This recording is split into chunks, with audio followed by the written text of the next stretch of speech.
नमस्कार मंडळी, विभूती दर्शन या यूट्यूब चॅनलमध्ये तुमचे सर्वांचे स्वागत आहे. श्राद्ध पक्षाची सुरुवात ही 29 सप्टेंबरपासून सुरू झाली होती आणि हा आठवडा श्राद्ध पक्षाचा शेवटचा आठवडा आहे. म्हणजे सर्व पितृ अमावस्येला श्राद्धाची समाप्ती होईल, म्हणून सर्व पितृ अमावस्येला विशेष महत्त्व देऊ. या दिवशी आपल्या पितरांचे श्राद्ध केले जाते. ज्यांना पितरांचा मृत्यू आणि तारीख माहीत नाही अशा लोकांचे श्राद्ध सर्व पितृ अमावस्येला केले जाते. म्हणून आजच्या व्हिडिओमध्ये तुम्हाला सर्व पितृ अमावस्या कधी आहे, सर्व पितृ अमावस्येला आपल्या पितरांचं श्राद्ध कसं करावं, त्यासोबतच काही उपायसुद्धा सांगणार आहे, जेणेकरून पितरांच्या दोषापासून पितृदोषापासून तुम्हाला मुक्ती मिळेल. म्हणून हा व्हिडिओ तुम्ही शेवटपर्यंत बघा. जर तुम्ही चॅनलवर नवीन आहात तर चॅनलला सबस्क्राईब करा, बेल आयकॉनला प्रेस करा आणि व्हिडिओला लाईक करून व्हिडिओ जास्तीत जास्त लोकांपर्यंत शेअर करा. आणि याविषयी जर तुम्हाला काही प्रश्न विचारायचे असेल तर ते सुद्धा तुम्ही मला कमेंट्स करून विचारू शकता. आपल्या चॅनलवरती श्राद्ध पक्षाचे 2 व्हिडिओ मी ऑलरेडी टाकलेले होते. श्राद्ध पक्षामध्ये आपल्या पितरांसाठी पूजन कसे करावे, जर तुम्ही ते व्हिडिओ अजूनपर्यंत बघितले नसेल तर जाऊन बघा. त्या व्हिडिओमध्ये श्राद्ध पक्षाविषयी संपूर्ण माहिती दिलेली होती. म्हणून आजचा व्हिडिओ पूर्ण बघा. श्राद्ध पक्षाची सुरुवात ही 29 सप्टेंबरला झाली होती आणि श्राद्ध पक्षाचा शेवटचा दिवस हा 14 ऑक्टोबर आहे. या दिवशी सर्व पितृ अमावस्या आहे आणि या सर्व पितृ अमावस्याला आपल्या पितरांचं श्राद्ध केलं जाते. ज्या लोकांचं म्हणजे ज्यांचा मृत्यू झालाय अशा लोकांची तिथी किंवा तारीख आपल्याला जर माहीत नसेल तर अशा लोकांचं श्राद्ध हे सर्व पितृ अमावस्येला केलं जाते. आणि श्राद्धासोबतच या दिवशी जर तुम्ही पितरांसाठी काही उपाय केले तर पितरांना सुद्धा मोक्ष प्राप्ती मिळण्यासाठी मदत होते. सर्व पितृ अमावस्या ही 13 ऑक्टोबरला सकाळी 9:51 सुरू होणार आहे आणि समाप्ती 14 ऑक्टोबर शनिवारी रात्री 11:25 होत आहे. त्यामुळे पितरांसाठी केलेले या दिवशी उपाय, जसे पितरांना या उपायामुळे मुक्ती मिळेल तसेच आपल्याला सुद्धा पितरांच्या दोषापासून मुक्ती मिळेल. प्रतिपदेपासून द्वितीया, तृतीया, चतुर्थ, षष्ठी, पंचमी हे ज्या तिथ्या आहेत या तिथ्यांवर आपल्या पितरांचं श्राद्ध केलं जाते. पण जर तुम्हाला तिथी माहीत नसेल तर मग सर्व पितृ अमावस्या हा जो दिवस आहे या दिवशी तुम्ही आपल्या पितरांचं श्राद्ध करू शकता. मग ते आईचं असो, वडिलांचं असो, भावाचं असो की कोणाचंही असो, या दिवशी तुम्ही आपल्या घरातील कोणत्याही मृत व्यक्तीचं श्राद्ध करू शकता. श्राद्ध कसं करायचं आहे तर श्राद्धाची विधी ही आपल्या चॅनलवर मी विस्तृतपणे दिलेली आहे. या व्हिडिओमध्ये मी तुम्हाला ती थोडक्यात सांगणार आहे. जर तुम्हाला पूर्ण विधी पाहिजे असेल तर तो व्हिडिओ तुम्ही बघू शकता. महाभारतामध्ये श्राद्धाचे काही नियम सांगितले आहे आणि विधी सांगितले आहे. त्यामध्ये श्राद्धामध्ये 3 पिंडांचे विधान सांगितले आहे. त्यामधील पहिले पिंड हे पाण्यात अर्पण करावे, दुसरं पिंड हे श्राद्धकर्त्याच्या पत्नीला द्यावे आणि तिसरं पिंड हे अग्नीला अर्पण करावे. तर या पिंडाचं पूजन कसं करावं, जर तुम्ही घरच्या घरी पूजन करत असाल तर अशा पद्धतीने करा आणि जर तुम्ही ब्राह्मणाच्या हातून पूजन करत असाल तर मग ज्याप्रमाणे ब्राह्मणाने सांगितलं त्याप्रमाणे त्या विधीप्रमाणे हे पूजन तुम्ही करू शकता. सकाळी उठून स्नानादी होऊन देवस्थान आणि आपलं पितृस्थान गाईच्या शेणाने सारवून किंवा मग गंगाजलाने पवित्र करून आपल्या घरामध्ये आणि अंगणामध्ये पाणी शिंपडून सडा रांगोळी टाकून आपल्या पितरांच्या स्वागताची तयारी करावी. महिलांनी शुद्ध होऊन पितरांसाठी त्यांच्या आवडीचं जेवण बनवावं, भोजन बनवावं आणि जर तुम्ही ब्राह्मणाला आमंत्रण दिलं असेल तर ब्राह्मणाला जीव घालावं आणि जर दिलं नसेल तर मग आपल्या आजूबाजूच्या 5 मुलांना तरी या दिवशी जीव घालावं. ज्याप्रमाणे आपण देवांचं पूजन करतो त्याचप्रमाणे या दिवशी आपल्याला पितरांचं पूजन करायचं आहे. पूजन झाल्यानंतर 3 पिंड तयार करून घ्यायच्या, ज्या गणकीच्या बनवल्या जातात आणि या सुद्धा पूजनामध्ये ठेवाव्या. त्यानंतर आपण जे भोजन बनवलं आहे त्यांच्या आवडीचं त्या भोजनाचं त्यांना नैवेद्य दाखवावा, देवाला सुद्धा नैवेद्य दाखवावा.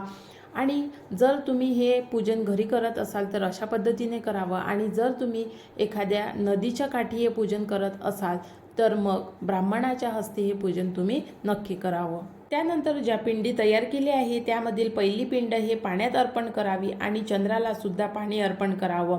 कारण असं म्हणतात की चंद्र स्वतः देवता आणि पितरांना संतुष्ट करतो, म्हणून चंद्राला तीर्थ अर्पण केलं जाते.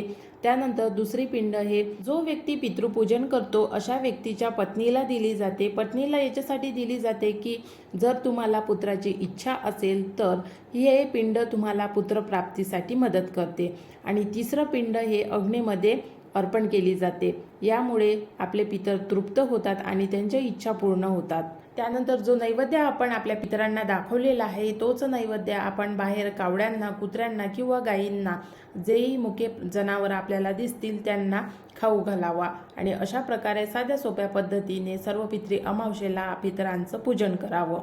त्यानंतर या दिवशी उपाय कोणते करावे, तर सर्वात पहिला उपाय हा आपल्याला चंद्रदेवाला जल अर्पण करायचा आहे। जल अर्पण हे आपल्याला तांब्याच्या गडूमध्ये थोडीशी साखर, कच्चं दूध आणि हळद हे तीर्थ आपल्याला सूर्यदेवाला अर्पण करायचं आहे। त्यानंतरचा उपाय पिंपळाच्या झाडाचा आहे। असं म्हणतात की पिंपळाच्या झाडामध्ये पूर्वजांचा वास असतो आणि त्यासोबतच भगवान विष्णूचा सुद्धा पिंपळाच्या झाडामध्ये वास असतो आणि शनिवार या दिवशी पिंपळाच्या झाडाचे पूजन अत्यंत शुभ मानले जाते। म्हणून शनिवारी हे पूजन आल्यामुळे सर्व पितृ अमावस्येचे पूजन हे शनिवारी करण्यात येणार आहे। त्यामुळे शनिवारी पिंपळाच्या झाडाला जल अर्पण करा आणि संध्याकाळी पिंपळाच्या झाडाखाली 5 मुखी दिवा अवश्य लावा। त्यानंतर शनिवारी सर्व पितरी अमावस्येच्या दिवशी पितरांना दूध, तीळ, कुशा, फुले आणि सुगंध मिश्रित पाणी अर्पण करायचे आहे संध्याकाळच्या वेळी। तसेच या दिवशी पाण्यामध्ये काळे तीळ टाकून हे पाणी सुद्धा तुम्ही पितरांना अर्पण करू शकता। हे पाणी पितरांना अर्पण करणे म्हणजे असं म्हणतात की या पाण्यामुळे पितरांची तहान जाते आणि त्यामुळे पितर हे आपले संतुष्ट राहतात। त्यानंतर या दिवशी गाईला, कावड्याला, कुत्र्यांना अन्न खाऊ घालावं आणि मुक्या जनावरांची सेवा करावी। जसं गाईला जर तुम्ही या दिवशी हिरवा चारा खाऊ घातला तर याचे तुम्हाला शुभ फळ मिळतील, त्यासोबतच तुमचे पितर शांत होतील आणि देवी देवतांचा आशीर्वाद तुम्हाला प्राप्त होईल। तर अशा प्रकारे सर्व पितरी अमावस्येच्या दिवशी हे उपाय करायचे आहे। जर तुम्ही हे उपाय केले नाही तर काय होईल, पितृदोषाची लक्षणे काय आहे आणि तुम्हाला पितृदोष आहे की नाही आहे हे कसे कळणार। जर तुम्हाला पितृदोष असेल तर समजून घ्या त्याची लक्षणे कोणती असतात। कुटुंबामध्ये पितृदोष असला की अचानक अपघात होणे, नोकरी व्यवसाय असेल त्यामध्ये प्रगती न होणे, नोकरीवरून काढून टाकणे, कौटुंबिक कलह, घरामध्ये मुलांशी न पटणे आणि सतत घरात कोणी ना कोणी आजारी पडणे, लग्नात अडथळे यासारखी जे कारणं आहेत हे पितृदोषाची कारणं आहेत। त्यामुळे जर तुमच्या घरामध्ये एखादं मूल जन्माला येत असेल तर ते मूल मतिमंद होणे, विकलांग होणे यासारखी जे कारणं असतात हे पितृदोषाची असतात। आपल्या घरामध्ये पितृदोष असल्याकारणाने त्या व्यक्तीवर त्याचा प्रभाव पडतो आणि त्यामुळे त्याचा संततीवर सुद्धा प्रभाव पडतो। हा प्रभाव घरावर कशामुळे पडतो तर आपल्या पितरांच्यामुळे हा प्रभाव आपल्या घरावर पडतो। जर आपले पितर शांत नसेल तर त्याचा परिणाम आपल्या घरावर आणि घरातील प्रत्येक व्यक्तीवर होत असतो। त्यामुळे पितरांना योग्य पद्धतीने आणि अत्यंत विधीपूर्वक त्यांचे श्राद्ध करणे, त्यांना तृप्त करणे महत्त्वाचे असते। त्यामुळे सर्व पितरी अमावस्या ही पितरांना समर्पित आहे। त्यामुळे या अमावस्येला पितरांचे श्राद्ध केले जाते। संपूर्ण सर्व पितरी अमावस्येच्या 15 दिवस अगोदरपासून पितृपक्ष किंवा श्राद्ध पक्षाचा आठवडा चालतो आणि या 15 दिवसामध्ये आपल्या पितरांचं श्राद्ध तुम्ही कोणत्याही दिवशी केलं तरी चालेल। पण जर तुम्हाला आपल्या पितरांची तिथी, मृत्यू माहीत नसेल अशा लोकांचं श्राद्ध हे सर्व पितरी अमावस्येच्या दिवशी केलं जाते।